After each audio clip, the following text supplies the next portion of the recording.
Laïkino, la rubrique cinématographique de l'Union des familles laïques. Avec Alain Defremont et Sébastien Collin. Bonjour, vous êtes bien à l'écoute de Laïkido avec Sébastien, la chronique cinématographique de l'UFAL. Bonjour Alain, tu nous parles aujourd'hui des géants du cinéma. Ils vieillissent, comme nous tous il paraît. Eh oui, bonjour Sébastien, bonjour à tous. Eh oui, on vieillit tous, mais plus ou moins bien. Il en est de même pour les réalisateurs. C'est avec le cœur serré que je suis allé voir le dernier Clint Eastwood, Cry Macho. J'étais prêt à me laisser embarquer, sans réticence, par la patte inégalable du grand Clint aux 90 printemps, s'il vous plaît. Mais après quelques minutes, je rendis les armes. Non. Rien ne fonctionnait dans cet opus qui, je l'espère, ne sera pas son dernier. Une mise en scène paresseuse, un scénario plat, des dialogues pauvres. Mais bon, allez, c'est Clint, on le pardonne. Après Clint Eastwood, quid de Ridley Scott? Ce monument de cinéma, 85 ans, sera, lui, à moitié pardonné. À moitié, car il faut très vite oublier House of Gucci, gros film boursouflé, interminable, sans envergure. Certes, de gros moyens sont affichés, trop sans doute. Certes, l'histoire était potentiellement intéressante.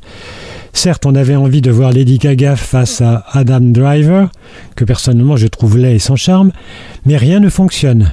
Et même Al Pacino est grotesque. En revanche, il y a quelques mois, sorti différé cause Covid, il nous avait gratifié d'un formidable dernier duel, film moyenâgeux auquel il donnait une résonance contemporaine sur le viol et les circonstances qui l'entourent.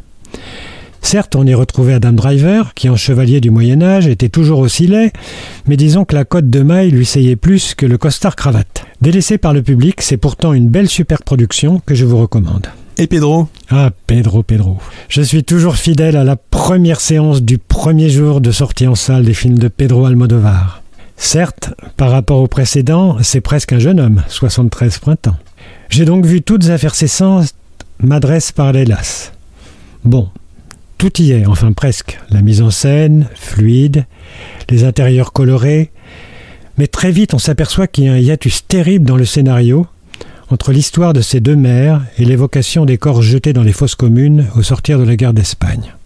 Encore qu'à la réflexion, on peut y trouver une histoire de filiation, mais cela reste un brin tiré par les cheveux. Et puis ces mères parallèles ne le sont que par une invraisemblance de taille du scénario. Bon, on oublie ce film mineur, Pedro, reviens-nous vite. À la place, en vidéo, vous pouvez revoir Julieta ou Parle avec elle, deux véritables pépites. Et le dernier film de Spielberg? Alors, s'attaquer à un monument de la comédie musicale de 1961, West Side Story, il fallait être gonflé, il fallait oser. Eh bien, Steven Spielberg, 76 ans, lui, a brillamment relevé le défi. Sa version est une réussite totale.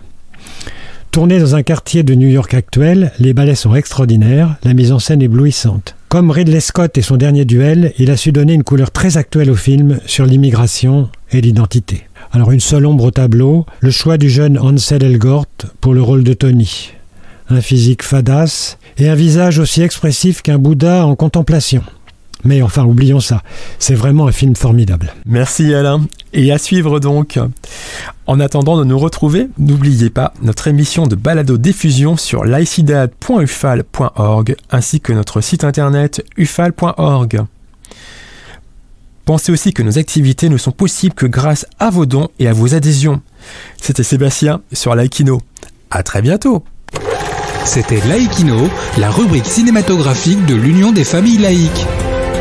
Retrouvez toutes nos rubriques Laïkino et l'ensemble de nos balados-diffusions sur lufal.org.